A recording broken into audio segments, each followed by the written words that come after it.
Well, thank you very much, and it's great to see you all this morning.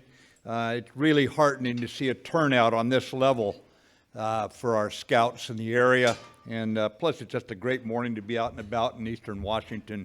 As we all know, Dr. Gates, we don't have the same rainfall that you have on your side, so we enjoy life here. It's wonderful, actually, to be back with the Blue Mountain Council. I still have the neckerchief from Troop 147. There it is. It's never left me. Right there, there's my gang's colors, and I'm proud of every bit of it. I have only fond memories of hiking and camping in the Blues and the Cascades and spending our summers at camp down on Camp Wallowa, down on Wallowa Lake, Chief Joseph's home territory. And I also don't know any other state in the country than ours where two former Secretaries of Defense call home. It probably has something to do with being as far from Washington, D.C. as we could get without swimming the Pacific Ocean. I had a lot of very outstanding bosses, outstanding leaders, great leaders during my 45 years of service to our country, but none finer than the man who will be speaking here today. This morning, I am honored to introduce Eagle Scout Bob Gates.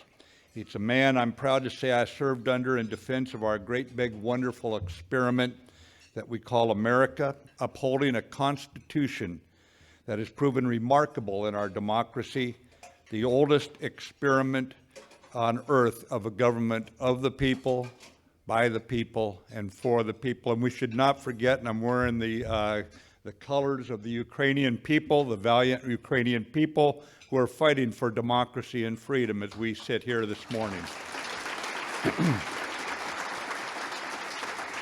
I would tell you on a personal level, Secretary Gates' example prepared me for responsibilities that I certainly never anticipated. And I know that I'm a better man for having served on his team.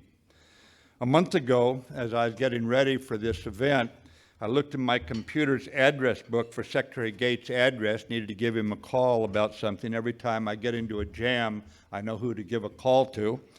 And there's a space, as we all know, to enter the business for your contacts.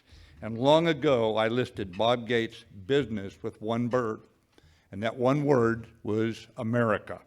Because for all his adult life, that's been his business, our country.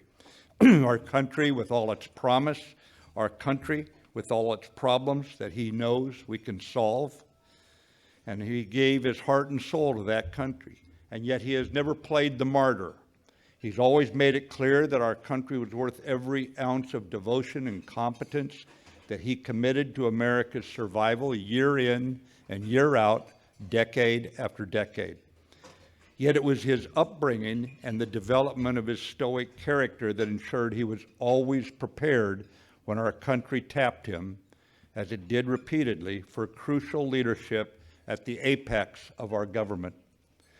We came here this morning to listen to Secretary Gates. I was asked to give no more than a 15-minute introduction.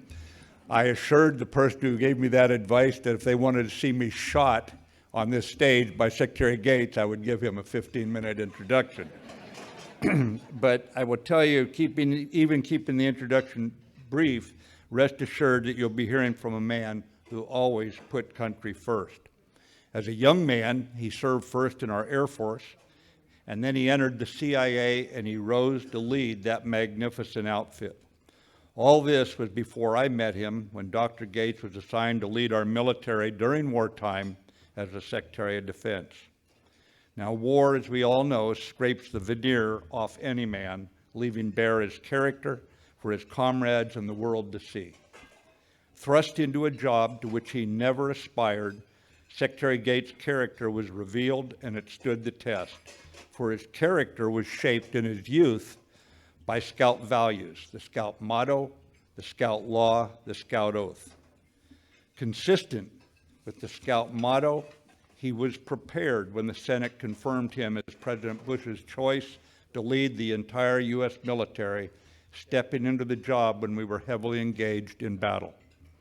Consistent with the Scout oath, on his honor, he did his utmost to do his duty and to do what was required as he carried the heavy burden of casualties among our young men and women while never losing his own humanity. Consistent with the Scout law, In an untrusting age, we saw a leader whose word was trusted by friend and foe alike. A leader whose loyalty to our Constitution was felt by the troops he ordered into battle. Such loyalty helped keep our troop spirits strong, his calm, confident example rippling down through our ranks, all the way down to the youngest troops in the front lines and on the decks of our ships far from home. The troops who retained the highest degree of respect and affection for this trusted leader in the midst of all the tragedies of war.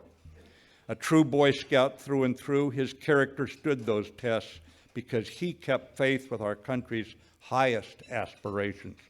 By staying true to Scout values, Secretary Gates demonstrates everything I love about America.